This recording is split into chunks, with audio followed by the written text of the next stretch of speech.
Então vamos lá. O Corsão foi um grande autor brasileiro e ele teve um destaque na sua vida. É muito comum quando você ouve falar sobre Gustavo Corsão, você ouvir falar no Corsão pelo fato dele ter sido um grande autor católico. O que é muito parecido com o que aconteceu também com Chesterton. Porque sempre que alguém fala no Chesterton, fala da catolicidade do Chesterton.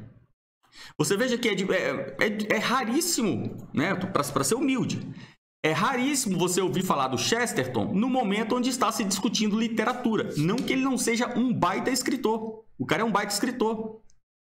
Mas é aquela coisa, né? A nossa vida ela é marcada por pouquíssimos momentos, por uma faceta da nossa vida. E o Chesterton, apesar de ser um grande intelectual, um grande crítico literário, um grande biógrafo, o Chesterton é marcado pela sua catolicidade. E o Corsão também. O Corsão também é marcado pela sua catolicidade. Mas quando a gente olha para a biografia do Corsão, a gente vai ver um cara que se converte ali ao catolicismo, ali na sua casa dos 40 anos já. E que foi um grande profissional, ele era engenheiro da área de engenharia, trabalhou com telecomunicações, comunicações em geral. Então o Corsão, ele era digamos assim, ele era um bom burguês, né, brasileiro. Alguém que ali no início do século, ele nasceu no final do século XIX, ali, 1890 e alguma coisa, na última década do século XIX, Corsão nasceu. Vai morrer em 1978, por aí. Enfim, vai morrer ali já nas duas últimas décadas do século XX.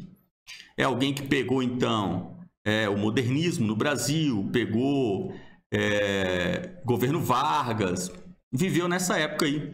Que é a época também do Mário, a época do João Camilo, né? A gente está pegando aqui autores que fizeram aí a primeira metade do século XX no Brasil. E nessa época, você ser engenheiro bem-sucedido na área de comunicações, a engenharia de comunicações estava começando no Brasil. O Corsão é um pioneiro da engenharia em comunicações no Brasil. Então, era alguém que absolutamente não estava vendendo almoço para comprar janta, né? E era alguém que teve uma boa cultura, né? Em todos os sentidos, no sentido da cultura em geral, né? Da cultura mesmo, do significado mesmo da cultura. E o Corsão, então, é interessante que quando ele se converte ao catolicismo, ele começa uma vida literária muito forte. Então, quando a gente olha para o Corsão, você vê aquilo que você que é aluno da escola, você já está cansado de ver aqui com a gente. Eu acho que é algo muito importante que a gente tem para fazer. A escola é um projeto muito, muito bom, é muito importante esse projeto, porque a gente só vê os resultados, é óbvio, a gente só vê os resultados depois do trabalho findo, né? Ou com ele bem avançado. Então, quando eu olho para a escola e eu vejo o trabalho que a gente está fazendo, eu vejo que daqui a pouco, 2 anos, a gente já vai conseguir colher resultados da escola, né? E um dos resultados que a gente tem na escola, a gente tem alguns resultados que eu tenho ficado muito feliz, mas alguns dos resultados que mais me agrada na escola, talvez o maior deles, o fato de nós estarmos compreendendo o que é o saber, o conhecimento. Veja, nós não estamos necessariamente conhecendo. Eu nem estou preocupado com conhecer, né? Com estar no conhecimento. O que eu fico feliz é de nós estarmos entendendo o que é. Então, assim como um jovem que está ali no ensino médio e ele começa a pensar sobre a faculdade, que ele vai acabar o ensino médio, ele vai ter que entrar na universidade, né? Quando esse jovem entende o que é o ensino superior e ele consegue na sua mente já vislumbrar um cenário onde ele se vê adulto em uma profissão, ele ainda nem entrou na faculdade, mas já é um momento de festa. Eu tenho filhos aqui, quem tiver filho aí que já está na universidade sabe como é. É uma tensão familiar, né? A minha filha Tamires agora ela está nessa situação, está com 15 anos, está no primeiro ano do ensino médio e ela não sabe o que vai fazer da vida, né? E fica ali entre medicina, psicologia e tal. E quando o jovem ele se decide, você fala, caramba, maravilha, né? O pai, então, né, ele olha e fala, ele já vê a filha advogada, né? Minha filha decidiu pelo direito, aí eu já vejo a filha advogada. A gente está assim na escola, porque uma compreensão que a gente teve na escola, que é um grande diferencial para com o resto do Brasil, é que o saber, ele é um ente, ou seja, ele existe em si, ele é uma pessoa, e o saber, ele é justamente o ápice do conhecer. Agora, o saber é o ápice do conhecer em toda a ciência, em todo o conhecimento. Mas nós, humanos, limitadíssimos, a gente percorre muito poucos caminhos na nossa vida. Mas a gente sabe que ao chegar no topo desse caminho, você chega no saber, ainda que não tenha dominado os outros saberes.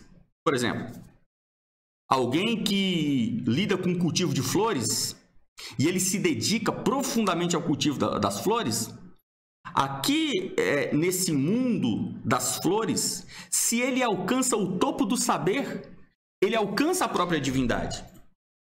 Porque a plenitude de um conhecimento só é alcançada no conhecimento substancial mesmo, que é o próprio Jesus Cristo. Então, quando aqui na escola a gente consegue vislumbrar isso, a gente ainda não chegou lá. Nós não ainda estamos no conhecimento, na inteligência, mas a gente pelo menos já sabe, olha ela lá, né? Assim como o povo que estava ali no monte, né? No Monte Sinai, olhava para o monte e via apenas a nuvem e os trovões. Mas sabia, alguém já foi, subiu e está lá. Nós, representados em Moisés, estamos face a face com Deus. A gente está assim. Não chegamos lá, mas já sabemos para onde estamos indo. Quando a gente olha a biografia do Corção, você vê exatamente isso. Você vê alguém bem-sucedido, alguém inteligente, alguém um bom profissional, um burguês, né? No Brasil isso é uma maravilha, é o sonho de todo mundo. Mas que quando ele encontra a palavra, ele se torna um escritor. E aqui nessa obra, O Desconcerto do Mundo, o Corção vai pegar uma expressão que é uma expressão do mundo da arte. Ele está pegando aqui uma expressão do Machado, que, por sua vez, pegou a expressão de Camões, que é essa expressão de o desconcerto do mundo. O que é o desconcerto do mundo? O desconcerto do mundo é algo nesse sistema, nessa ordem que há na existência e que parece que como uma engrenagem fora ou um girar errôneo desse sistema de engrenagens que apenas os artistas conseguem perceber. E quando o artista percebe o desconcerto do mundo, a sua alma de artista, meio louca, consegue absorver aquilo, não compreender aquilo, mas consegue absorver aquilo. E cada artista, por meio da sua arte, consegue expressar o desconcerto do mundo.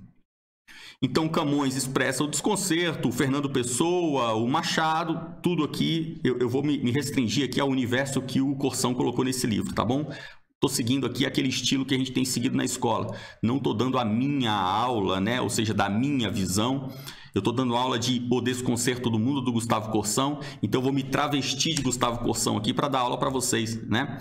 Então, quando eu quiser fazer alguma pontuação minha, eu vou avisar vocês, né? Porque eu quero que você, que é aluno, possa falar assim, caramba, eu assisti a aula lá do Desconcerto do Mundo, então eu entendi o que o Corção quis dizer.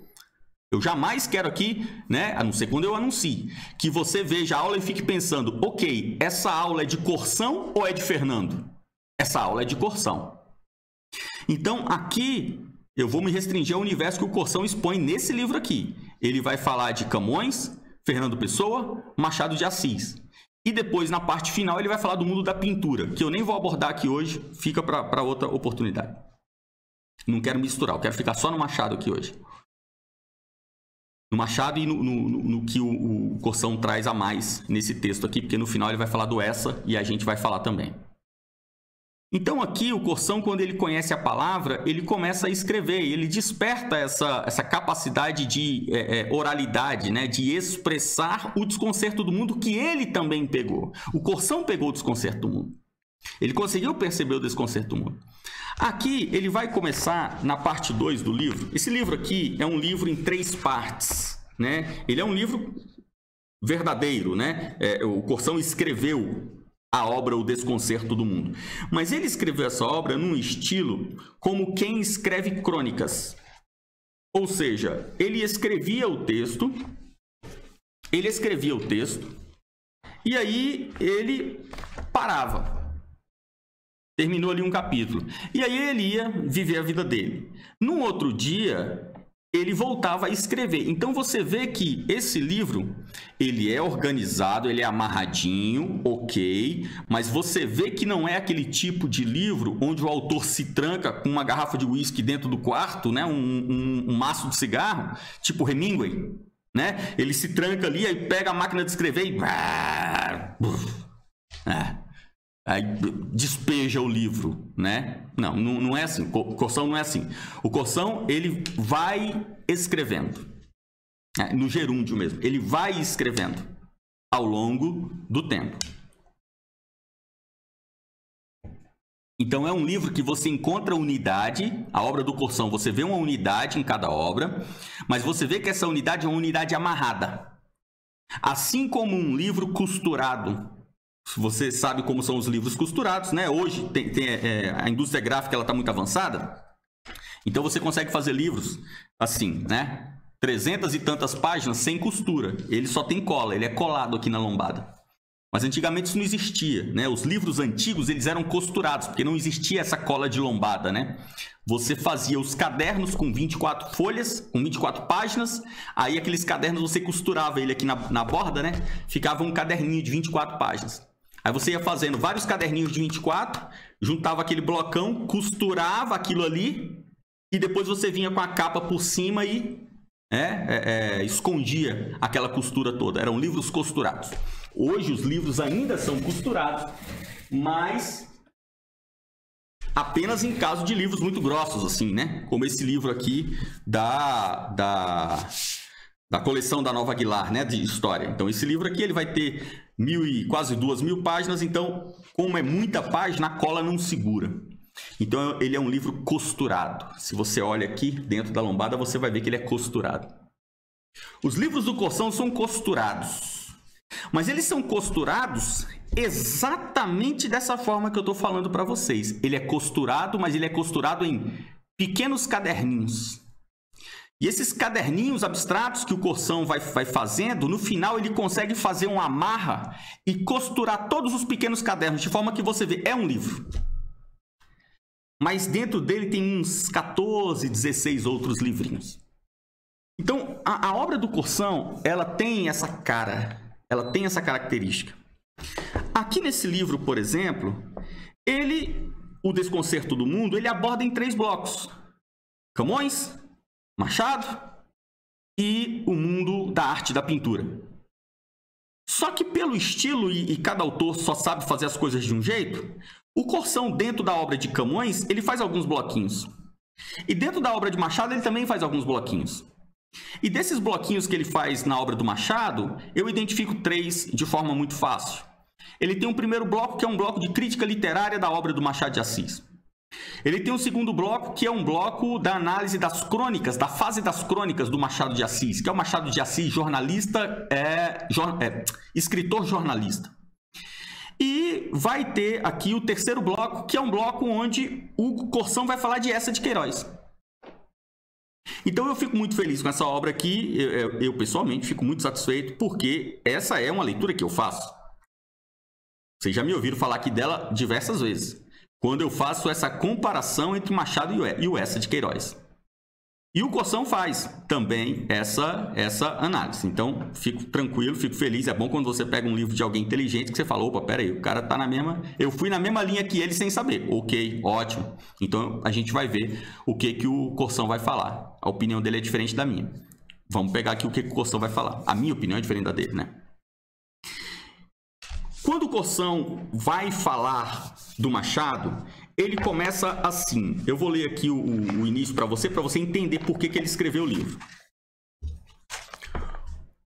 Na mesma língua em que chorou Camões, é o título que ele deu para esse bloco do Machado. Os primeiros romances de Machado. Com o intuito de preparar apontamentos para o volume da coleção Nossos Clássicos, que a editora Agir me encomendou, andei relendo. Olha só como ele usa o gerúndio, né? Andei relendo. Em ordem cronológica, os 9 romances que nos deixou Machado de Assis. E dessa renovada leitura, talvez por causa da peculiar disposição de espírito com que foi feita, tirei a reforçada convicção de que existe mais do que um amadurecimento, ou mais do que uma mudança de fase, entre os 4 primeiros e os que se seguiram. Entre Yaya Garcia e Memórias Póstumas de Brás Cubas, há um salto, uma descontinuidade tão grande, uma dimensão nova tão nítida, que nos autoriza a dizer que naquela altura da vida, entre 1878 a 1881, Joaquim Maria Machado de Assis transformou-se em Machado de Assis. Nos 4 primeiros romances, o autor já possui, acabado e perfeito, o seu maravilhoso aparelho de expressão. Com 33 anos, que era a idade que tinha quando escreveu Ressurreição, Machado de Assis lavrou páginas que merecem antologia pela graça e pelo engenho da forma. Mas essa mesma perfeição realça ainda mais a pobreza do conteúdo. E deixa no leitor, talvez por conhecer o resultado futuro, um penoso sentimento de desperdício de talento numa obra sem gênio. Depois de uma trajetória de sucessos medidos pelos critérios da época, instalado, bem casado, começava Machado o caminho novo do romance, da arte da vida, com humilde e sincera hesitação. Então, se você vai na internet, que é uma das raríssimas coisas que o governo já fez no Brasil que preste, se você vai na internet e olha lá no site machado.mec.gov.br, né? O MEC tem um site só para o Machado de Assis, maravilhoso, maravilhoso. Tudo que você quiser saber do Machado está nesse site. Então, nesse site você tem a obra completa, separada por tema, por ano, do jeito que você quiser. E aí, se você for lá e ver a parte dos romances, você vai ver que há 10 romances, né? Aqui nós temos 10 romances. O Corção vai contar 9, porque, pelo que eu percebi, ele desconsiderou o último, o Memorial de Aires, né? Mas pode ser que ele tenha desconsiderado o Casa Velha. Mas, enfim, o que o Corção está querendo dizer é o seguinte: se você olhar os 4 primeiros romances do Machado, são Ressurreição, que ele escreveu em 1872, A Mão e a Luva, Helena e Yaya Garcia, ou seja, os 4 primeiros. O 5º grande romance do Machado é o Memórias Póstumas. Então o Corção está dizendo o seguinte: ele já tinha lido o Machado inteiro. Depois de velho, quando ele tinha 60 anos, ele decide reler o Machado. E daí, quando ele pega aos 60 anos para reler o Machado, a primeira vez que ele leu o Machado completo foi aos 20. Então, quando ele pega Machado para ler, já aos 60 anos, ele lê os 4 primeiros, Ressurreição, Mão, Luva, Helena e Yaya Garcia. Ele lê esses 4 e fala: opa, peraí, isso aqui é um Machado de Assis. Sim, tá certo, perfeito. É o Machado de Assis da época do romantismo, né, da fase do romantismo. Quando ele lê o 5º, Memórias Póstumas, ele fala: esse aqui é outro Machado. E é mesmo, perfeito, é isso mesmo. Porque daqui para frente, do Memórias Póstumas para frente, nós teremos um Machado realista. Acontece que o Yaya Garcia, o 4º romance, é de 1878. E o Memórias Póstumas é de 1881, 3 anos. Então, alguma coisa aconteceu nesses 3 anos aqui que virou a chave no Machado. E aí, o Corção está colocando aqui que esse alguma coisa que aconteceu virou a chave do Machado e ele se transformou no Machado de Assis. Aqui, o Corção vai começar a fazer uma série de análises do porquê houve essa mudança, né? Análises não, suspeições de porquê houve essa mudança, que mudança é essa, e qual é o resultado, e o que nós temos de substância na obra do Machado de Assis, que faz com que esse primeiro bloco de 4 romances romantistas sejam tão diferentes do último bloco, do Memórias para frente, que seja esse blocão realista.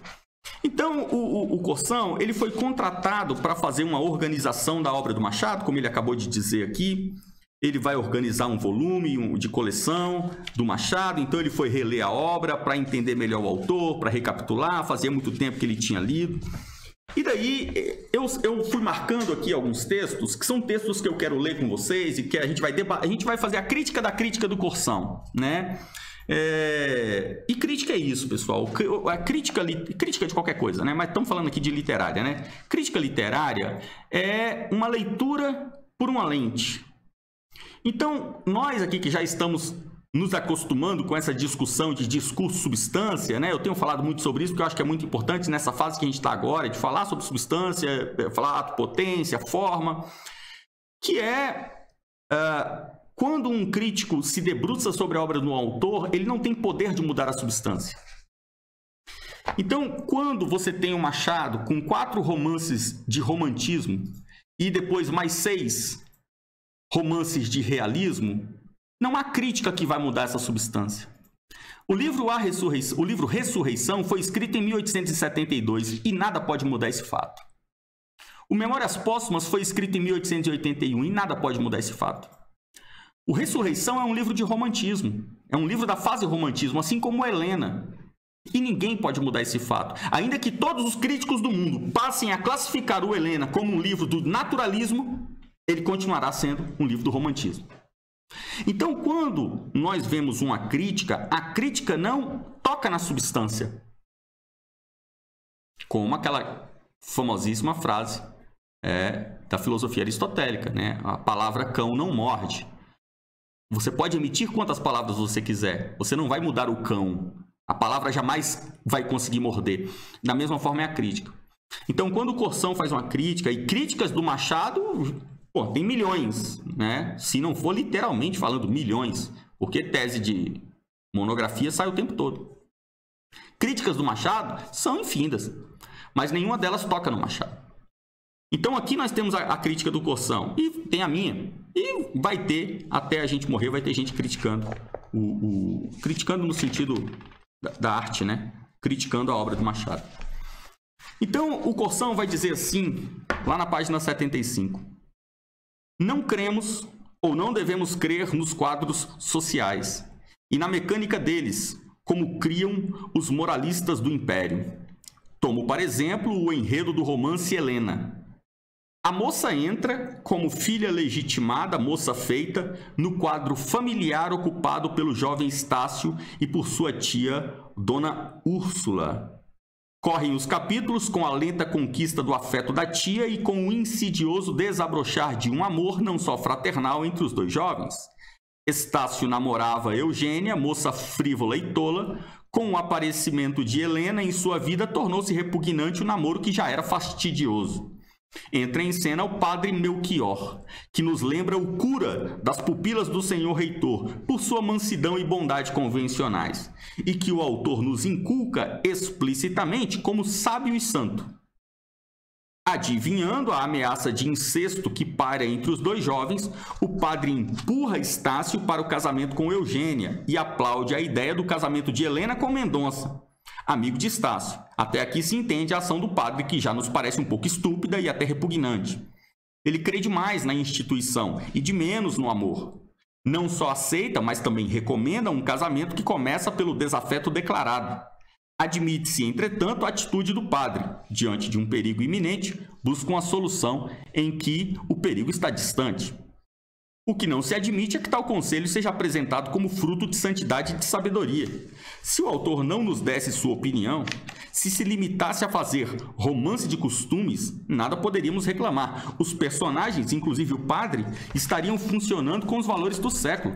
Mas fazendo romance mais de pessoas do que de eventos, e intervindo nele com seus juízos de valor, o autor se torna conivente e revela uma estreiteza de visão. Então, o que o Corsão vai dizer aqui no início da sua crítica? O Corsão vai fazer uma reclamação, primeiro, de um nível técnico, que ele está corretíssimo. Tecnicamente, o que é um romance? Um romance é uma história que precisa ter começo, meio e fim, diferente de uma crônica, de um conto. E essa história, ela tem que ter personagens com identidade, com persona. Porque você tem que pensar que o leitor que vai ler o romance, ele precisa conhecer os personagens, ele precisa se afeiçoar aos personagens. Ele precisa se afeiçoar à moça, à senhora, ao menino, ao velho, ao cão. Ele tem que se afeiçoar às identidades, às personalidades. Então, um romance tem que ter pessoas. E o romance, ele não pode tratar de eventos. Ele não pode tratar de momentos. Se você faz um livro para falar sobre a Guerra Civil norte-americana, você pode até escrever um romance sobre isso. Mas então, a Guerra Civil americana, ela será o pano de fundo onde acontece a guerra.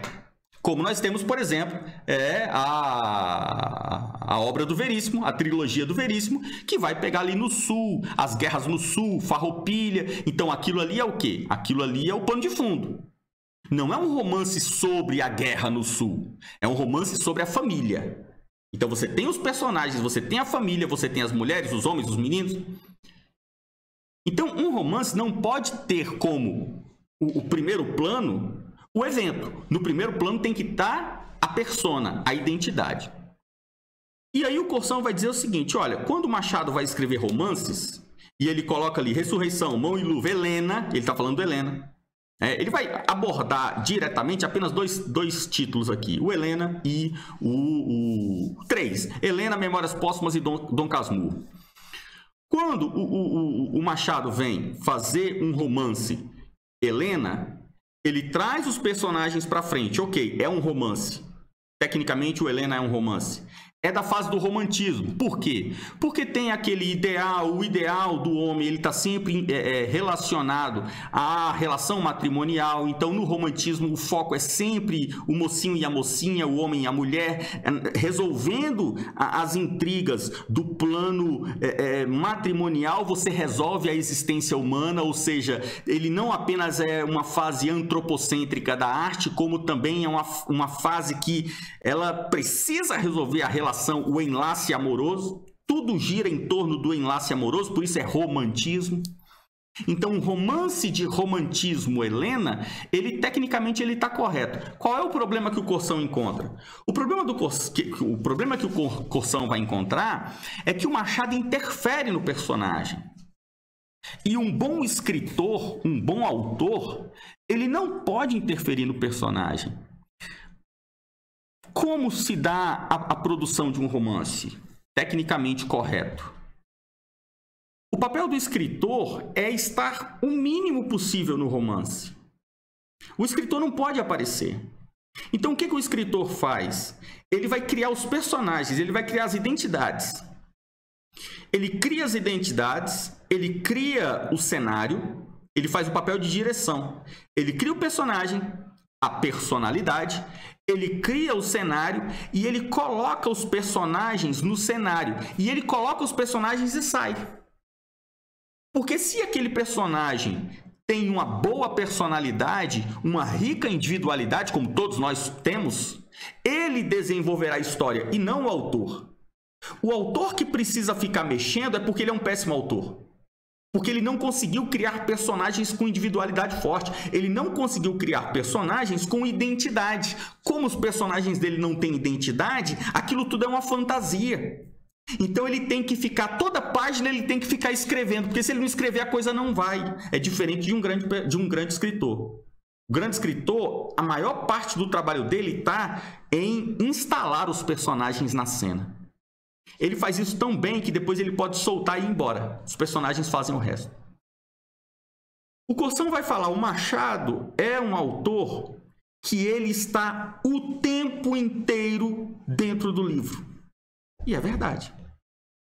Agora, aqui a gente não está falando necessariamente de um defeito, um problema. Ah, o Machado é ruim, porque o Machado ele está lá. Não, eu estou mostrando para você como funciona a escola literária, como se dá a técnica, porque aqui a gente precisa lembrar de uma coisa: arte, meu amigo, não tem regra. A arte eu faço o que eu quiser, eu sou o artista, eu sou o Deus, eu faço do jeito que eu quiser, eu crio as regras. Então, quando nós falamos das regras do mundo artístico, nós estamos falando de um padrão, o jeito que a coisa funciona. Mas, graças a Deus, existem os artistas de rompimento, de ruptura. É o artista que vem e fala, ok, show de bola. Eu não faço assim, eu faço assado. Pá, e vira tudo de cabeça para baixo.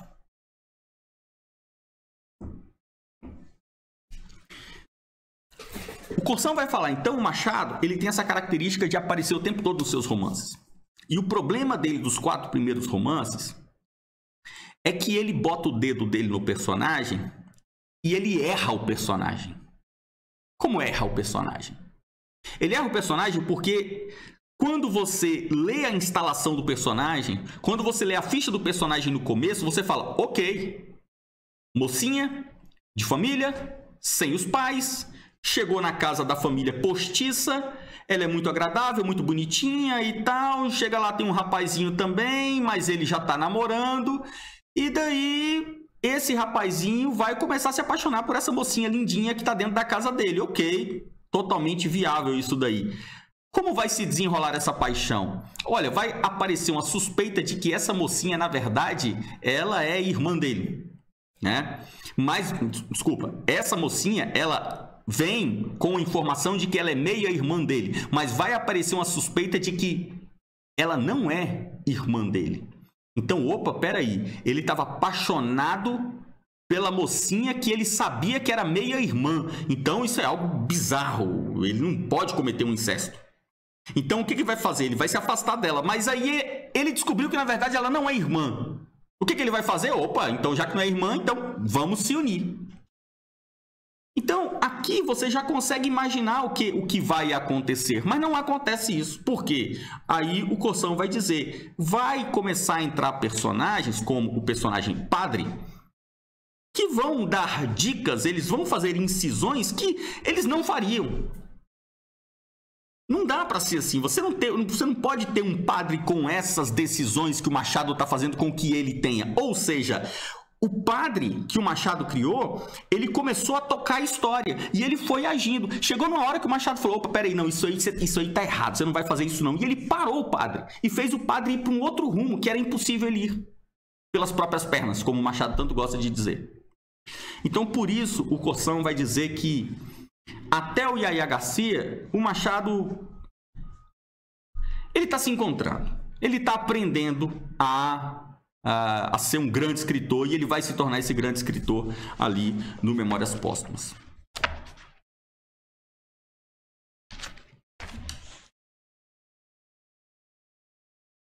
O Corsão, quando ele faz críticas do tipo críticas sociais, críticas morais, aí ele tem uma genialidade especial nessa parte.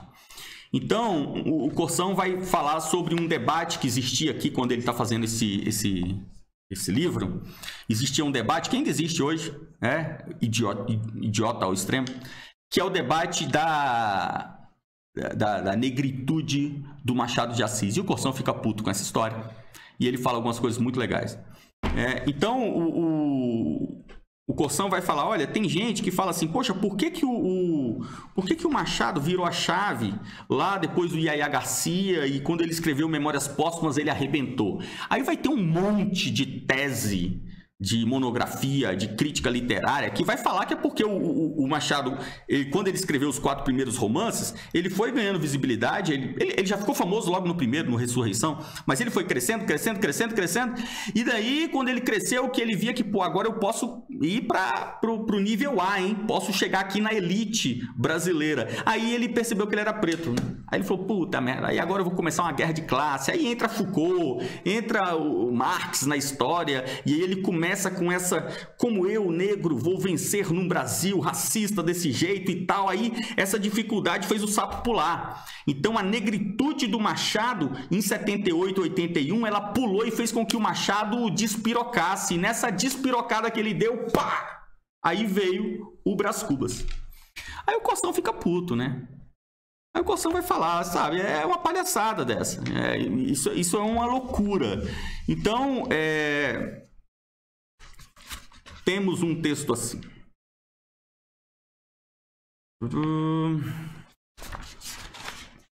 Além disso, né, além dessa questão toda, então, Além disso, se devêssemos reconhecer na epilepsia a base orgânica do famoso pessimismo machadiano, então aqui o Corsão vai começar a falar sobre... Porque o Machado ele era negro e ele era epiléptico, né? O Corsão vai descartar a questão da racial, né? Do fato dele ser negro, isso é uma bobagem. E ele vai começar a falar da epilepsia. Então, ele vai dizer, olha, todas essas pessoas que estão falando sobre raça, sobre o fato dele ser negro, tudo isso é uma grande bobagem, a gente não precisa se dar a essa discussão é totalmente idiota, né? A gente não precisa falar sobre isso. Ele vai dizer assim, como estamos longe do mestiço inferiorizado, aliás, nessa questão de raças, sempre tive que o melhor é não lhe dar muita atenção. Coisa que interessa aos etnógrafos e os geneticistas, não devia merecer menção fora do domínio das especialidades. Se eu fosse preto, verde ou azul, trataria de esquecer e me absteria de tomar parte em campanhas contra o preconceito de raça. Se o preto defende os pretos pelo fato de serem pretos, fica ainda mais preto. A cor da pele ganha um reforço vindo da causa. Né? E daí ele vai descartar totalmente a questão racial. E ele vai falar, então agora vamos falar da doença. Porque o que o Corsão quer fazer? Ele quer descartar a raça, ele quer descartar a doença e ele quer falar, o Machado é grande porque ele é o Machado. Ele é grande porque ele fez jus. Ele é grande porque ele é um grande escritor. Então, para fazer isso, ele descarta a raça e agora ele vai descartar a epilepsia. Além disso, se devêssemos reconhecer na epilepsia a base orgânica do famoso pessimismo machadiano, que é a marca do Machado, né? Os livros do Machado são todos deprê, como insinua Alfredo Puyol, teríamos de admitir que o maior autor brasileiro de todos os tempos não é Machado de Assis, é a epilepsia. Como o próprio Puyol tão bem assinala, Memórias Póstumas de Brás Cubas não é livro que se distingue de Yaya Garcia apenas por uma agravação da hipocondria. É o início de uma nova estética. É o impressionante começo de uma nova carreira espiritual. É o testemunho de uma descoberta, de uma nova visão das coisas e da vida. Que a doença avançada trouxesse um matiz, entende-se. Que traga uma nova ciência das coisas é uma original estética, já é mais difícil admitir. A epilepsia terá entrado como circunstância, não como causa. Pode ter colaborado no modo adjetivo, como convém aos ventos da vida, mas não pode, entretanto, reivindicar méritos da criação. Aliás, se aceitássemos a hipótese da importância do fator patológico na transição entre Yaya Garcia e Memórias Póstumas, seria o caso de recomendar a inoculação de doenças várias, todas graves, nos acadêmicos que quisessem melhorar a honra, a memória do patrono. Eu, por mim, não creio que passassem a escrever melhor. Em todo caso, se quiserem tentar a experiência. Então, você vê aqui, ele gastou um pouco menos de uma página para matar a história da epilepsia. Show de bola. A gente já vê que o Corsão é um baita escritor. Porque o que ele expôs aqui com esse toque de ironia foi muito bom. Ele está dizendo, olha, se o que fez o Machado virar o Machado foi a epilepsia, então vamos inocular doenças graves em toda a academia. É isso mesmo. Agora, o Corsão ele é alguém que ele tem muita filosofia. Né? A obra do Corsão tem muita filosofia. Ele é alguém que ele se debruçou no platonismo. Então, o Corsão ele expõe coisas que são coisas de quem conhece filosofia sabe. Né? O mal nunca é a razão do bem. O mal pode ser uma ferramenta de trabalho com o qual o homem bem-aventurado produz o bem. Como Jó. De toda aquela desgraça, Jó acaba alcançando a situação melhor do que a anterior. Né? Então você aproveita, como o próprio apóstolo diz, né? Todas as coisas cooperam. Ok, as coisas podem cooperar, mas as coisas não são a causa. A Jó ficou rico por causa da lepra. A lepra deu a riqueza a Jó. Se for assim, vamos todo mundo ficar leproso? Então, isso é algo que o Corsão sabe pela riqueza intelectual que ele tem. Tão absurda é a ideia de tirar o gênio da doença como a de tirá-lo da mentira, que é a maior enfermidade do espírito. Artifício não se nega que haja, pois não pode haver arte sem estilizações e transposições, mas simulação, receita de escrever, atitude cultivada, não são coisas que expliquem a peregrina beleza de Memórias Póstumas e Dom Casmurro. A beleza será sempre um esplendor da verdade, ou então será uma espécie de fingimento, como a que nos descreve Fernando Pessoa. O poeta é um fingidor, finge tão completamente que chega a fingir que é dor, a dor que deveras sente. Então aqui o Corção traz um terceiro elemento para falar, olha, todo mundo fica falando da raça e da epilepsia. Eu vou trazer um outro elemento para descartá-lo também e assim acabam todas as motivações de quem quer dizer que o Machado é Machado não pelo seu próprio dom, que seria mentira. O que seria mentira? O Machado, ele foi alguém, na sua vida pessoal, falando aqui do homem Machado de Assis, ele foi alguém, como diria o Chesterton, extraordinário por ser ordinário. Ele era um marido exemplar, um profissional exemplar, ele era um colega, um amigo exemplar, todos os seus amigos, Manuel Bandeira, os seus amigos falavam super bem dele, Veríssimo, todo mundo tinha... Ele não brigava com ninguém. A esposa, ele teve um casamento até o fim da vida, um casamento completamente maravilhoso, maravilhoso. Teve um episódio onde o pessoal desconfiou que o Machado estava traindo a Carolina, a sua esposa. E o Machado não era dessas coisas, o Machado era um cara impecável, correto. E o pessoal começou a desconfiar que o Machado estava traindo a esposa. E ele ficava sempre saindo de tarde, né? Toda tarde ele saía sem a esposa ver e pá. E o pessoal um dia seguiu o Machado. E quando chegaram lá onde o Machado estava, ele ia até uma galeria e ficava observando um quadro de uma moça muito bonita, uma pintura, né, no quadro. Só que ele não tinha grana, nessa época ele não tinha grana para comprar obra de arte. O pessoal falou, caramba, desconfiando do cara, o cara estava contemplando a beleza da obra de arte. O pessoal foi lá, fez uma vaquinha, comprou o quadro e deu para ele. Ele levou para casa, né? Foi a traição do Machado. Então, Machado era um ótimo escritor, um ótimo funcionário público. Machado, ele era funcionário, foi funcionário público por décadas da sua vida. E ele era um grande funcionário público, como o João Camilo também. Um grande funcionário público. Como o Corção também, né? Um trabalhador exemplar, né? Um homem ali de labor exemplar. Então nós estamos aqui com 3 pessoas que têm muitas características que são semelhantes. E então o Machado era o homem dos mais ordinários, dos mais comuns. Mas já diria o Chesterton que a coisa mais extraordinária é o homem comum. Então o Corção está dizendo o seguinte: quando você lê a obra do Machado, qual é o conceito machadiano? O conceito machadiano é a desgraça. O conceito machadiano é tudo aquilo que ele não era. Futilidades, burguesia. Todos os livros do Machado são livros onde há o agente burguês, há a família burguesa, uma coisa meio romance inglês. Você tem a casa que tem dinheiro. Até no caso da morte do rico, como é o Quincas Borba, o personagem é rico porque é o Rubião que recebe toda a herança do dinheiro do Quincas. Então você tem sempre o papel do burguês, o cara que não precisa trabalhar, então ele vagabundeia durante o livro e no final ele vira deputado. Esse é o perfil dos romances do Machado. E no meio, para dar uma liga na história, tem muita sacanagem, né? Muita traição.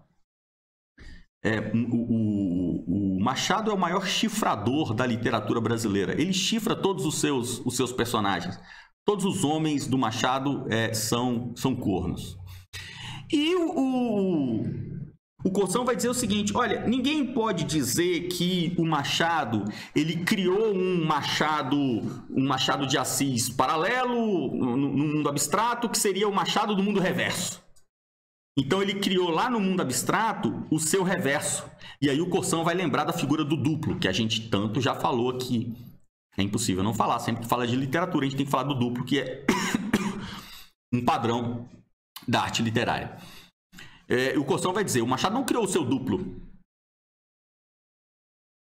Porque se nós acreditarmos que o Machado, ele é o Machado de Assis porque ele criou o seu duplo, nós estaremos agora engrandecendo o diabo. Porque o duplo é a mentira Ele é o eu ao inverso, ou seja, ele é a mentira de mim mesmo. E eu não posso acreditar que a mentira produz um Dom Casmurro. Então, o Corção vai descartar também a mentira. No final, não há para onde correr, o Corção não vai te deixar saída, ele vai forçar você, graças a Deus, ele vai forçar você a reconhecer o talento literário do Machado de Assis. Ele vai falar do Yaya Garcia, vai falar do Memórias Póstumas. Se o mundo tivesse mais santos, se entregasse com mais generosidade aos voos líricos dos poetas, se cultivasse com mais amor o delírio que está num quinteto de Mozart ou num poema de Camões, haveria mais vagas nas casas de repouso. Nós andamos na vida com dois doidos por dentro, um a nos ditar obsessões, outro a nos propor um voo. Voemos, libertemos o doido que nos libertará, cantemos com os cantores e, sobretudo, aceitemos o divino convite que nos torna divinos. Em cada instante podemos trocar pela de cima a insinuação que vem de baixo. Em cada instante podemos optar por uma espécie de loucuras. 1000 pequeninas coisas de cada hora nos encaminham para a morte e para a sandice, e isto frequentemente acontece quando julgamos estar agindo com enorme equilíbrio e circunspecção. Não aceitamos o convite de participar da divindade de Deus por obra de sua graça, mas temos um modo nosso, peculiar, de ser divinos, por obra de nosso amor próprio. E é esse modo, com toda a sua circunspecção e aparência de sisudez, que nos leva à camisa de força. A rotina enlouquece mais do que a poesia, porque priva a alma da força libertadora que transfigura e transubstancia os convites da demência. Não digo, como os psicólogos materialistas, que o mecanismo de sublimação transforme instintos da sensibilidade em obras do espírito. É metafisicamente absurda a transformação da matéria, por si mesma, em coisas do espírito. Mas não é absurda a ideia que dá ao espírito uma capacidade de elevar e transfigurar os instintos da carne. Essa capacidade existe. O espírito humano digere, assimila, transforma com eficiência real e maior do que a do aparelho digestivo. Não há aqui apenas uma frase literária, mas uma verdade da filosofia da alma e, portanto, uma receita de higiene mental. Siga a boa loucura quem da má quiser fugir. Liberte o doido que liberta, que sente atrás de si, em cada passo, o doido que aprisiona e que seduz a alma com o tépido conforto da mediocridade. E o candidato que se acerca das portas da poesia, ouça o conselho do sábio e louco Platão e desate as mordaças do doido que quer voar. Aqui o Corção está falando da arte e de como o Machado se transformou Machado. Então ele descartou a raça, descartou a doença, descartou a mentira e agora ele vai fisgar na biografia do Machado o pulo do gato que fez do autor de Yaya Garcia o autor do Memórias Póstumas.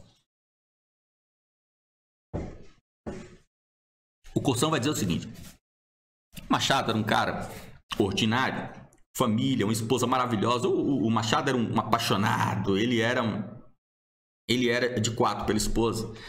E tinha o seu trabalho, o seu bom salário, já presidente da Academia Brasileira de Letras, o autor mais respeitado do Brasil. O que o Machado queria? Tocar a vidinha dele, viver a vidinha dele, não tinha essa. Então, o que o Machado fez? Ele pegou algo da filosofia da alma, que é justamente a ciência de que em nós há sempre uma rebelião, uma revolta, que é o desejo de romper, o desejo de revolucionar, o desejo de ser o que nunca foi. Só que a higiene mental, já desde o platonismo, indica que você faça essa revolução, sim, não deixe de a fazer, mas faça por meio da expressão artística. Porque você fazendo essa revolução, essa revolta artística, você a faz em abstrato. E em abstrato, as nossas ações têm poder para mudar, inclusive, a matéria. Ao contrário, que é o que o Corção está descartando aqui, Ao contrário, é impossível a matéria conformar ou deformar a substância abstrata. Então, o que o Corsão está dizendo? Se você enlouquecer de verdade, se você como homem, na sua carne, você enlouquecer, você vai fazer um monte de cagada e você não vai fazer uma transformação interna. Agora, se você revolucionar abstrativamente, ou seja, no seu ser imaterial, você pode transformar até a carne. E foi aí que o Machado deu o pulo do gato, porque ele entendendo, ele se encontrando entre o Yaya Garcia e o Memórias Póstumas, ele conseguiu libertar o louco que havia dentro dele, no seu espírito. E libertando o louco que havia dentro dele, ele conseguiu transformar até a sua própria carne. Então, ao invés de enlouquecer no espírito e enlouquecer na carne, enlouquecendo no espírito, ele santifica a carne. E ele acaba se uniformizando e trazendo à existência agora o tal Machado de Assis. A leitura do Corsão é maravilhosa. A leitura do Corsão é sensacional, muito boa, muito boa.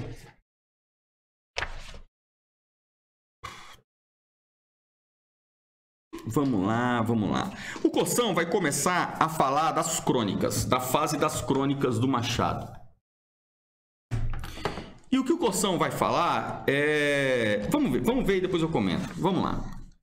Tempos atrás, para escândalo de um crítico musical, ousei um paralelo entre Machado e Mozart. E torno a perpetrá-lo, pois não sei de outro, nas línguas ou na música, que saiba entrar com tamanha graça e tão notável desenvoltura. Deem-nos 2 ou 3 acordes, 2 ou 3 frases, e logo identificamos a inigualável figura de um desses autores.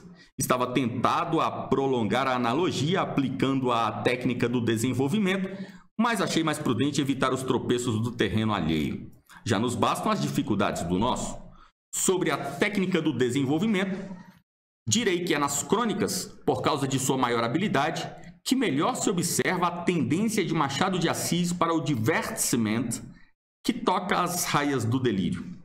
Vai de uma coisa aqui para outra acolá, passa do particular para o geral, volta do abstrato ao concreto, desliza do atual para o clássico, galga do pequeno para o grandioso e volta do vultuoso para o microscópico, passa do real para o imaginário e do imaginário para o onírico.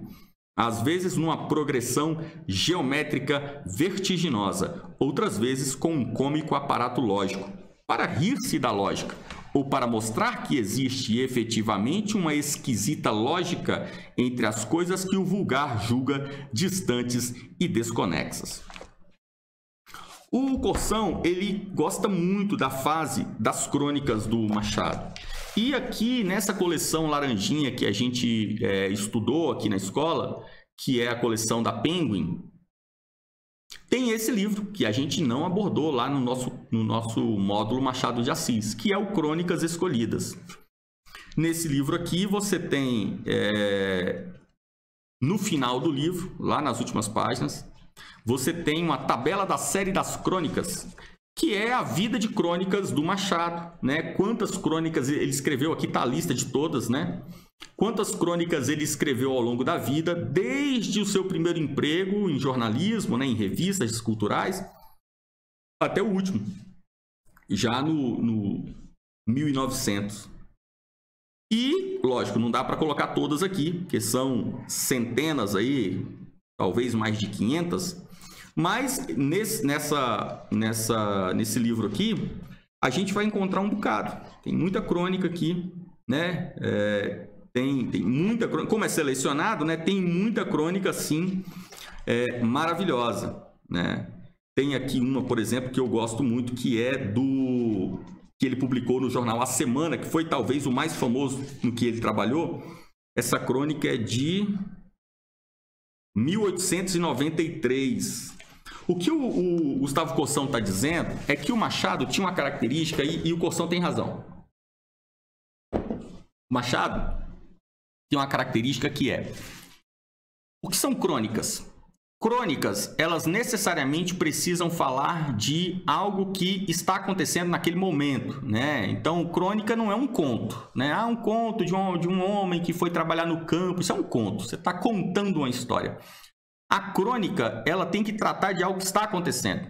Então hoje eu vou escrever uma crônica sobre a loucura da política no Brasil, Bolsonaro-Lula. É algo que está acontecendo agora, então eu vou fazer uma crônica sobre isso.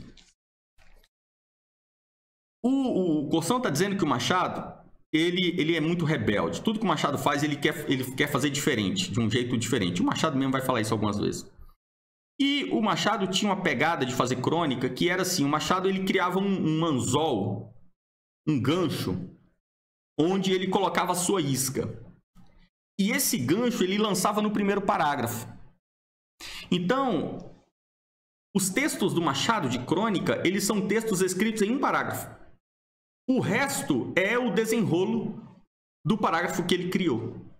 Então, o Machado tinha uma ideia, ele falava, opa, aqui tem uma crônica. Aí ele escrevia aquele parágrafo. O resto ele só ia tocando. Então, tem uma crônica, por exemplo, no A Semana, de 1893, que ele escreve 5 anos depois da abolição da escravatura, né? 1888. Ele vai escrever isso aqui, então, em 1893, 5 anos depois. E é interessante. Vamos ver aqui como que é uma pegada aqui de crônica do Machado. Ontem de manhã, descendo ao jardim, achei a grama, as flores e as folhagens transidas de frio e pingando. Chovera a noite inteira. O chão estava molhado, o céu feio e triste e o corcovado de carapuça. Eram 6 horas. As fortalezas e os navios começaram a salvar pelo 5º aniversário do 13 de maio. Não havia esperanças de sol e eu perguntei a mim mesmo se o não teríamos nesse grande aniversário. É tão bom poder exclamar: soldados, é o sol de Austerlitz. O sol é, na verdade, o sócio natural das alegrias públicas e ainda as domésticas. Sem ele, parecem minguadas. Então, aqui é o primeiro parágrafo. O que o Machado colocou aqui? Ele acordou de manhã, o climão estava meio sem graça. Rio de Janeiro, né? Rio de Janeiro, quando o tempo está nublado, é melhor passar para frente, né? Rio de Janeiro é lugar para sol. Então, ele acorda de manhã, Rio de Janeiro, nublado. Pô, que merda. Aí ele olha para o Corcovado de capuz, né? Ou seja, uma nuvem negra, né? Acima do Monte Corcovado. E ele ouve, vindo do mar, né? As salvas, né? Os tiros de canhão dos navios, por ocasião do 13 de maio. Ou seja, ele está no 13 de maio de 1893, que é justamente a data comemorativa de 5 anos da libertação dos escravos, do fim da escravidão. Então ele fala, porra, mas logo hoje o tempo nublado? Aí ele fala, né, o sol é, na verdade, o sócio natural das alegrias públicas. E ainda as domésticas, sem ele parecem minguadas. Então, ele está dizendo aqui, pô, mas logo hoje, né, o tempo nublado, tá errado isso daí. Será que o Brasil não está feliz com a libertação dos escravos? Né? Hoje que é dia de comemorar, faz esse tempo. Então, aqui, beleza, ele pegou aqui um gancho. Em cima disso aí, ele vai desenvolver a sua crônica bem no estilo machadiano. E aqui é uma análise minha, não do Corsão. O estilo machadiano, uma coisa que me incomoda no Machado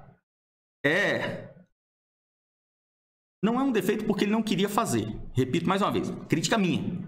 Não é justa essa crítica. Não é justa essa crítica cair sobre a substância Machado de Assis. É uma crítica literária que eu faço da obra Machado de Assis. Uma coisa que me irrita no Machado é a covardia do autor. Porque o Machado, ele não põe o dedo em nenhum problema. Ele só aponta problemas. Traição, filho sem pai, política desgraçada. Ok, e aí, o que a gente faz então? Bota o seu dedo. Me mostra o que tem que fazer. O que você sugere, o que temos aqui e tal. Então, o que o Machado faz? O Machado, que é o Machado pelo seu estilo, ele não usou do seu estilo para botar a mão na sociedade brasileira. O Machado é alguém que, se você deleta o Machado da história do Brasil, não faz a menor diferença para a vida social comunitária. Então, o Machado, ele habita unicamente no campo da arte. Então, repetindo, essa crítica que eu acabei de fazer é totalmente injusta de ser colocada sobre a pessoa do Machado de Assis. É uma crítica que eu estou fazendo da obra Machado de Assis. Porque eu sei que dentro dessa crítica cabem diversas outras críticas, como, por exemplo, e a arte, por algum acaso, Fernando, tem papel social? A arte, por algum acaso, tem que mudar a realidade de algum país? Pô, arte é arte, meu irmão. Você quer mudar a realidade do país, você vota. Você quer mudar a realidade do país, você estuda, vira funcionário público. Você quer mudar a realidade do país, você vira soldado e faz uma revolução. Eu mesmo consigo criticar a minha crítica. Mas estou falando que é o que me incomoda a mim. Então, eu gosto de autores, eu gosto de obras que são obras que tocam a sociedade. E aquela obra muda a sociedade em algo. Como uma autora infinitamente menor do que o Machado, que é a Jane Austen. Mas que é alguém que você sabe que, opa, peraí, a obra de Jane Austen, ela tocou a civilização inglesa. Então, o Machado, ele escreve essa crônica muito no estilo machadiano. Ok, se acordou de manhã, tempo nublado, corcovado de capuz, sem sol, pá, o Brasil não tá dando muita bola para a questão da escravidão, tá, e aí? Não, é só isso mesmo. Beleza, vamos. Amanhã eu escrevo outro.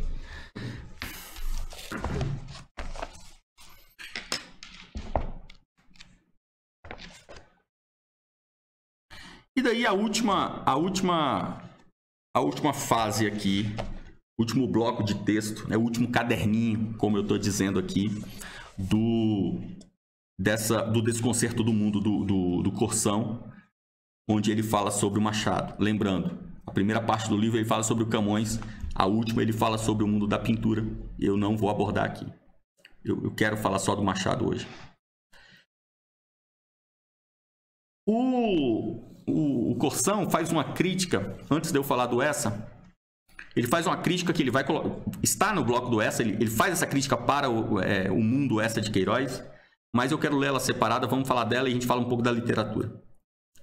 Noto também uma coisa que parece desaparecida. O paciente engenho de pintar um cenário, ou a arte de evocar, de tornar visíveis os personagens e as cenas. Qual dos nossos saberia hoje escrever páginas como aquelas que começam diante da fachada do ramalhete e pouco a pouco se povoam e se animam? O romance moderno é obscuro. Não falo dos romances regionalistas, onde entra uma preocupação marcada de pintar o ambiente, mas do romance que transcorre em meios destituídos de pitoresco. É obscuro. Faltam nele objetos, mesas, paredes, relógios, gatos.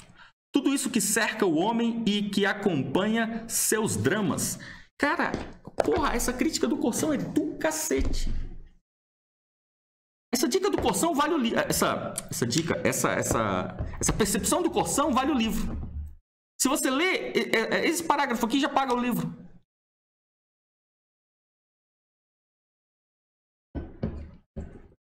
O romance moderno é obscuro. Perfeito. Porque, gente, vocês que estudaram a obra completa do Dostoiévski, vocês sabem. Porra, Dostoiévski é desgraçado de bom nisso aqui. O Dostoiévski, você leu Dostoiévski, você fala assim, caraca, mas será que eu li o livro ou vi o filme? Porra, você vê as cores da roupa do cara. Sabe, você lê o romance do Dostoiévski, o incêndio no final dos Demônios, onde aquela favela, aquela área suburbana pega fogo. Sabe, assim, ele fazendo ali a semelhança do incêndio de Roma com Nero.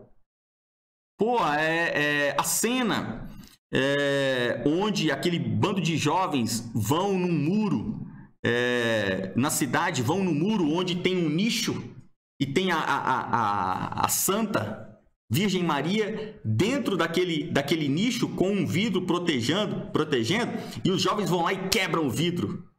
E eles vão lá e profanam a imagem da santa. Cara, você vê até o som do jovem quebrando o vidro. Então, o Dostoiévski Dostoiévski é um miserável. Ele faz você ver a cena. Então, o Corsão está dizendo, o romance moderno é obscuro. É mesmo. É mesmo. O romance moderno, você não vê as coisas. E por que ele está colocando isso aqui dentro do essa? Porque ele vai fazer a crítica oposta. Ele vai falar o seguinte, o essa não é assim. E esse é o problema do essa. Por quê? Ele não é obscuro, mas o essa tem luz demais. O essa é extremamente claro. Então, em primeiro lugar, por que o Corsão, que vai fazer um livro sobre Machado, começa a falar de Eça de Queiroz? Pô, tem nada a ver. Tem um pouco a ver, sim. Eu já falei para vocês, eu prefiro essa. O Corsão prefere o Machado. Tenho minhas dúvidas, porque também me pareceu aqui que esse livro do Corsão, como ele mesmo confessa na abertura, é um livro profissional, é um livro que ele está sendo... Ele foi contratado para fazer um trabalho para falar do Machado, para organizar um volume do Machado, da obra do Machado. Então, ele faz um livro e fala que o essa é melhor, é estranho, né? Porque quando ele vai falando do essa, ele para, e daí no outro dia, quando ele volta a escrever, ele começa a fazer um novo caderninho, como eu estou falando para vocês, que é o estilo dele, e nesse novo caderninho, ele já começa pedindo desculpas. Quer ver? Deixa eu ver, eu não marquei essa parte. Deixa eu ver se eu encontro. Aqui, ó. Ele termina um bloco de críticas ao Eça de Queiroz. No outro dia ele volta a escrever. Aí ele começa assim. Depois de haver encerrado, nos 2 capítulos anteriores, a visada retrospectiva que tencionara fazer sobre a obra de Eça de Queiroz, ficou-me a penosa impressão de ter cometido uma injustiça. Não por causa do afeto que tenho pelo bom português que alegrou a minha mocidade, mas por causa de um valor próprio de sua obra que não conseguira exprimir. Voltando à consideração daquele extraordinário engenho de pintar, de descrever, de tornar visíveis cenas e personagens, vejo que se situa aí minha lacuna e que se situa aí nessa capacidade de ver e de mostrar a grandeza raramente igualada do escritor. Então, o Corsão acabou de falar que o Eça foi o seu autor preferido da sua mocidade. E ele está aqui voltando para pedir desculpa por ter começado a criticar o Eça. Mas ok, isso aqui é um outro ponto. O Corsão vai falar do Eça de Queiroz porque o Eça de Queiroz foi uma grande influência na vida do Machado. E eu percebi isso por coincidências da vida, porque primeiro eu li Eça de Queiroz e depois eu li Machado. Então, quando eu li o Eça e li Machado depois, eu falei, opa, peraí, esse ensinou esse. Esse aprendeu com esse. E daí você bate uma pesquisa de Google, você vê que o Eça foi produzindo sempre antes, né? Ou o Machado foi produzindo sempre um pouco depois do Eça. Então, fica aquela sensação de que o Machado ia lá, lia o Eça e opa, peraí, isso aqui é bom, mas isso aqui ficou ruim e vou melhorar. E faz o Eça brasileiro. Então, você tem sempre a edição portuguesa brasileira, Eça Machado, Eça Machado. O problema que o Machado vê no Eça é o problema da luz. O Eça tem muita luz. Então, aqui o Corsão já vai fazendo uma transição para o seu terceiro trecho, onde ele vai falar sobre a pintura. Ele vai falar sobre luz, o excesso de luz na pintura, quando que começa com a pintura, a utilização de muita luz com Rembrandt, enfim. E ele vai dizer que a obra do Eça de Queiroz é uma obra onde você não precisa adivinhar nada, você não precisa imaginar. Porque o Eça ele é tão perfeito na pintura dos contornos que quando ele instala uma cena e ele instala um personagem, ele te mostra todos os detalhes, todos os traços, as cores, os trejeitos de cada personagem. Então essa é como se fosse um autor de novela. Porque ele dá tudo para você. Para você só resta o quê? Assistir. Então é claro demais. E daí quando ele vem para o romance moderno, ele fala escuro demais. E ele vai encontrar o meio termo no Machado. Então, quando ele vai falando do Eça, ele vai dar um destaque para o A Relíquia. Sim, é indiscutivelmente a obra magna do Eça de Queiroz. Principalmente sendo avaliado pelo Corsão, um católico, porque ali na Relíquia você tem críticas, né, ao catolicismo, e você tem um grande romance onde você volta para onde realmente de onde realmente nós viemos. que não é Roma nem Jerusalém, é o Egito, né? E no A Relíquia você vai para o Egito, né? Levando as relíquias de Cristo. Então, é um livro maravilhoso para a gente ler aqui na escola um dia, fazer uma análise dele. E é muito engraçado, você morre de rir, cheio de bobagem. E tem um final maravilhoso. Então, o Corsão vai falar do A Relíquia, e ele vai fazer ele não faz análise de livro, mas ele vai fazer uma leitura, vai conversar sobre o Essa, e ele vai falar essa característica do Essa que o incomoda, né? O excesso de luz, muito claro, tudo muito às claras.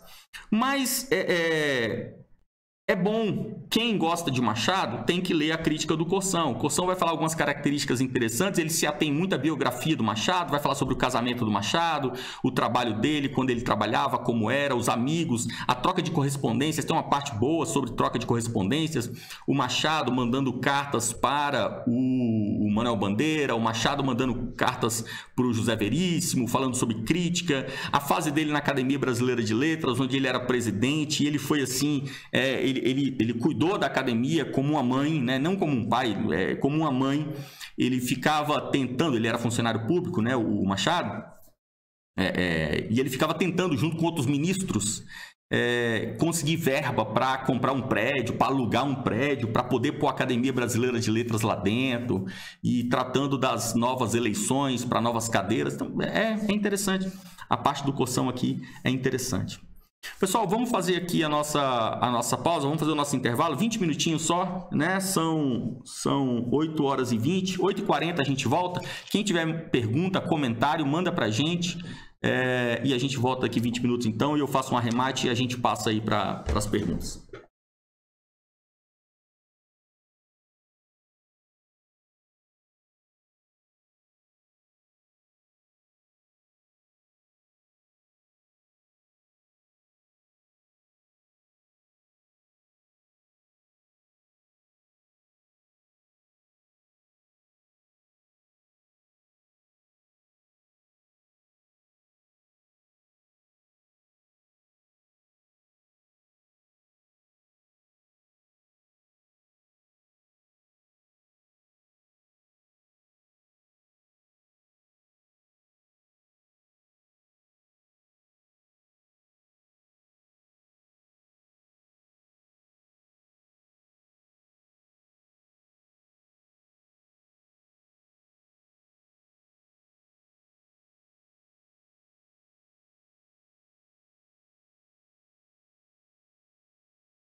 Beleza, pessoal?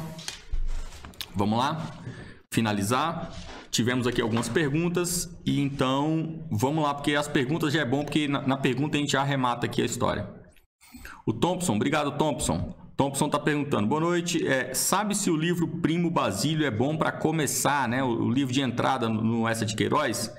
O Thompson tem o livro em casa. O bom do Essa de Queiroz é igual Machado, né? Todo mundo tem algum Essa de Queiroz jogado lá na gaveta, né? Então, beleza. Achei o livro na estante, mas reparei que eu nunca li. Isso aí é muito comum. Eu abri aqui na Wikipédia mesmo, para ver as obras do Essa, né? Ele começa em 1870 com o Mistério da Estrada de Sintra, depois ele vai para o Padre Amaro, Tragédia Rua das Flores, o Primo Basílio, Mandarim, Relíquia, Maia, né? Ou seja, o Primo Basílio está ali na primeira década de carreira do Essa. Então é um dos livros iniciais. Por que eu estou falando isso aqui para vocês? Porque quando eu vou entrar num autor, eu gosto de fazer isso. Eu não gosto de pegar o autor pela última fase, eu gosto de pegar ele pelo começo. Ainda que você não vai ler não vá ler obra completa, pegar do primeiro ao último, mas pega alguma coisa do começo para depois você pegar alguma coisa do meio ou do fim, entendeu? Então, Primo Basílio dá para você começar tranquilo. Começa pelo Primo Basílio ou no Padre Amaro, tá bom? Pô, Fernando, só vou ler um livro do Essa, não tenho interesse, só quero ler um para ver como é. Leia a Relíquia. Vai na Relíquia ou os Maias, que são as duas grandes obras do Essa, né? Mas o Essa tem muita coisa boa. Cidade às Serras é muito bom, né? Muita coisa boa. Correspondência, Egito, enfim, muita coisa boa. Maria Letícia, boa noite, Fernando. Essa relação entre o Essa e o Machado é de plágio? Não, de forma nenhuma. De forma nenhuma, não. Não é de plágio, não. Porque Porque assim, se eu falo Essa de Queiroz, o que você pensa, né? Se você conhece a obra do Essa de Queiroz e eu falo assim, pô, lembra do Essa? O que você lembra do Essa de Queiroz? Você lembra da transparência, isso que o Corção chama de luz, né? Dessa clareza do Essa de Queiroz. O Essa de Queiroz não deixa nada para interpretar. Aquilo que é Machado de Assis puro. Todos os livros do Machado de Assis, na verdade, você pode interpretar de outra forma. Todos os livros. Não é só aquela história, Capitu traiu o Bentinho. Isso é coisa de retardado. Mas, assim, é coisa de retardado, mas é culpa do Machado. Porque o Machado, ele constrói a Capitu de forma que se você lê o livro 3, 4 vezes, você entende. A Capitu é uma puta. A Capitu não vale um coco furado. Então, é culpa do Machado. Porque o Machado começa colocando a Capitu criancinha, brincando, brincadeira de criança. Então, quando ele introduz a Capitu para o leitor, ele introduz a Capitu criança. Então, se ele introduz a Capitu criança, você jamais vai imaginar. Porque você conheceu a Capitu criancinha, porra. Então, o Machado esconde a verdadeira Capitu, porque quem é o verdadeiro ser? Nós, seres humanos, né? Nós somos verdadeiros quando? Na nossa maturidade. Você é verdadeiro aos 30 anos. O seu verdadeiro eu não é o infantil, pô. Pessoa que fica assim, eu tenho saudade da minha infância, tem problema mental. Pô, tá com saudade da época que você, era criança, velho, tirava a catota do nariz e colocava na boca, você tá com saudade dessa época? Não pode, porra. Então, o seu verdadeiro ser é o ser de 30 anos. Só que o Machado, ele sacaneia o leitor. Ele introduz Capitu na trama, criancinha. Aí você, nossa, que fofinha. Na verdade, é uma quenga. Então, quando eu falo de Essa, você lembra dessa clareza do Essa, a transparência, como ele faz as coisas tão límpidas e ele te conta uma história que você não fica com nenhuma dúvida. Você não termina Essa de Queiroz e fala assim, nossa, mas será que... Não tem será. Você assistiu o filme, acabou, você desliga e... Tá perfeito ali, desliga a TV e tá perfeito. Então não tem plágio nenhum. A questão que o Machado faz é uma inspiração. O Machado se inspira no Essa de Queiroz. Porque ele pega as tramas, as relações matrimoniais, aquelas as supostas traições, ele tira a parte aventuresca do Essa, que o Essa tem muita aventura, né? O personagem sai e se muda para o Brasil. Aí lá no Brasil, né? O personagem sai e ele vai se mudar para o interior de Portugal. Ele vai enfrentar a universidade. Então, Essa tem uma coisa aventuresca, né? O Machado não tem aventura nenhuma. Os livros do Machado são livros, no aspecto aventuresco, chatérrimos, né? O que acontece no livro do Machado? Nada. O livro do Machado, a maior aventura do Machado é o Esaú e Jacó, de Pedro e Paulo. É a maior aventura, que termina como? Os dois ricos, cheios da grana, nem se lembram mais da Clara e os dois viraram deputado. Ou seja, né? Se fudeu a menina, se fudeu. Passou o livro inteiro ela sendo o gancho, né? Se ela ia... com quem que ela ia ficar, no final ela se ferra. Ela morre e foda-se, ninguém nem lembra dela. Os caras viram deputado e... Tô nem aí, esquece a guria. Então, assim, é pura inspiração, não é plágio, não. Doca, obrigado, Maria Letícia, mandou a pergunta do Essa e do... Nunca li o Essa, a Maria Letícia, eu com a minha mania horrível de ler meia pergunta e responder. Então a Maria Letícia perguntou: Fernando, essa relação entre o Essa e o Machado é de plágio? Aí eu, retardado, peguei e respondi. Falta a outra metade da pergunta. Nunca li o Essa e pretendo em breve começar a Ilustre Casa de Ramírez, porque já tenho mais uma, né? Foi pegar ali na gaveta das meias, né? Foi pegar uma meia, tinha um Essa de Queiroz. Quem nunca? Todo mundo é assim.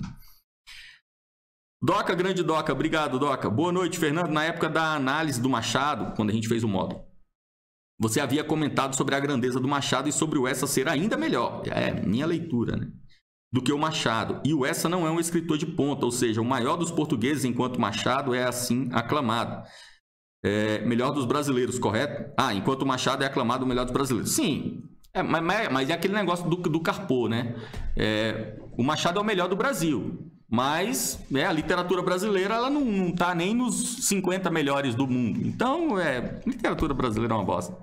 Mas, né, do Brasil é indiscutível. Até eu que não sou assim, meu Deus, Machado de Assis. Até eu não tem como correr. Se não o Machado é quem, né? Ou é o Machado ou já era. É o Machado. Então é o Machado. A gente tem grandes escritores? Temos grandes escritores. Mas não tem assim, meu Deus.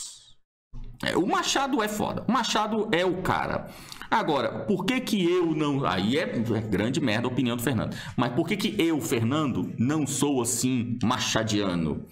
Porque, como eu falei para vocês, eu não gosto do autor que é um autor assim de divertimento. E o Machado é um autor de divertimento. Ele é um ótimo entretenimento, sabe? Assim, poxa, eu vou passar um mês na casa da minha sogra. Porra, o que eu vou fazer? Aí você leva a obra do Machado e lê. Entendeu? Mas assim, você não lê a obra do Machado e fala, porra, sabe que Machado mexeu comigo e, porra, realmente. Não tem, porque ele não toca em problema nenhum. O Machado não resolve problema nenhum. O Machado não é um autor que você lê e fala, caralho, eu sou um péssimo filho. Porra, eu tenho que mudar isso. Não é. O Machado não é um cara que toca em você e você fala, cara, porra, sabe que realmente eu preciso mais voltar pra religião? Não. Porra, eu tenho que amar mais minha esposa. Não, por quê? Não, tá bom. Então o Machado ele não toca em ferida nenhuma. Então, o que é o Machado? O Machado é aquilo que eu falo pra vocês. O Machado é puro estilo. Por que o Machado é do cacete? Porque ele é texto. O Machado, ele é assim... O Machado, ele é um cirurgião louco da língua portuguesa.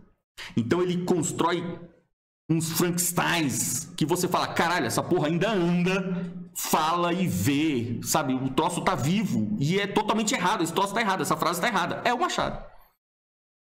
Então, isso que ele faz é algo mágico. Porra, você tem que dar o braço a torcer. Ele é o cara, ele distorce tudo e quando ele monta um troço todo errado, o troço sai andando. E você fala, caralho, o cara é um mágico. Ele é um mágico. É um mágico mesmo, né?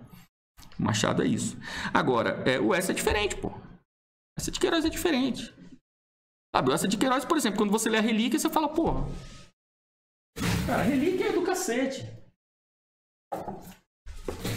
Então, quando você pega a Relíquia para ler, ele vai tirar o personagem, da casa dele, de Portugal, vai levar o cara para o Egito. E lá no Egito eles vão lidar com uma relíquia, né? Uma relíquia da Santa Igreja, uma relíquia de um herói da fé. E em cima daquilo ali, ele vai tratar das relações familiares.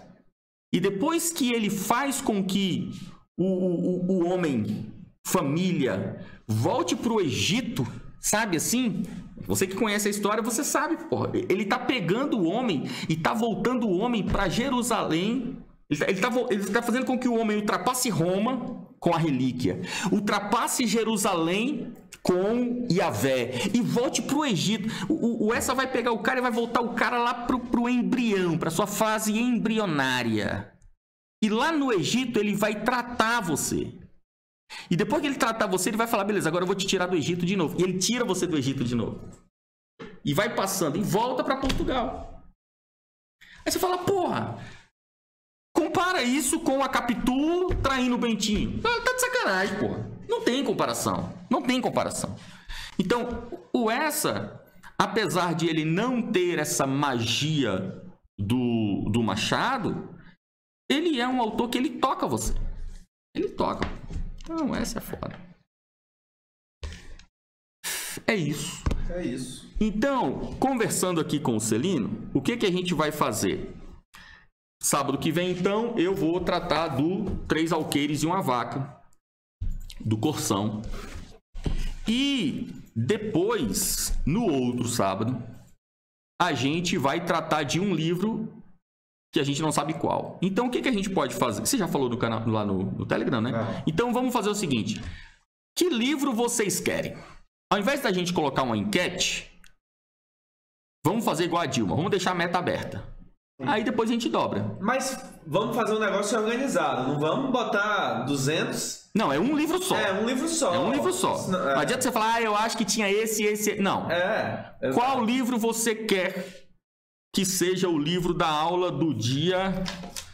Hoje é 30, próximo sábado é 6, depois do dia 13. Então, qual aula você quer que seja a aula do dia 13? Qual livro você quer que seja o livro da aula do dia 13 de agosto? Olha, ótimo dia. Dia 13 de agosto, o mês mais merda do ano com o 13. Né? Para que mais, né? E ainda critica a escola ainda, né? Então você vai escolher a aula do dia 13 de agosto. Qual o livro que vai ser da aula do dia 13 de agosto? Um livro só, pelo amor de Deus, né? Bote um livro só aí. E aí o livro que tiver mais votos, a gente vai considerar. A gente vai olhar e a gente vai pensar se a gente concorda com... Aí a gente decide. Tá bom, gente? Pessoal, obrigado. Fiquem com Deus. Um ótimo domingo para todos. Amanhã de manhã já sabe, acorda cedo, vai pra igreja. Já chegou aqui a primeira sugestão do André Justino. Já é o Inferno de Dante. É um cara humilde, né? Um cara humilde. Já chegou... Tem um livrinho aqui que eu ouvi falar, não sei. Inferno de Dante é bom? Não sei, né? É lançamento. Esse é lançamento. Esse é novinho. Valeu, gente. Fiquem com Deus. Um ótimo domingo a todos e até quarta-feira.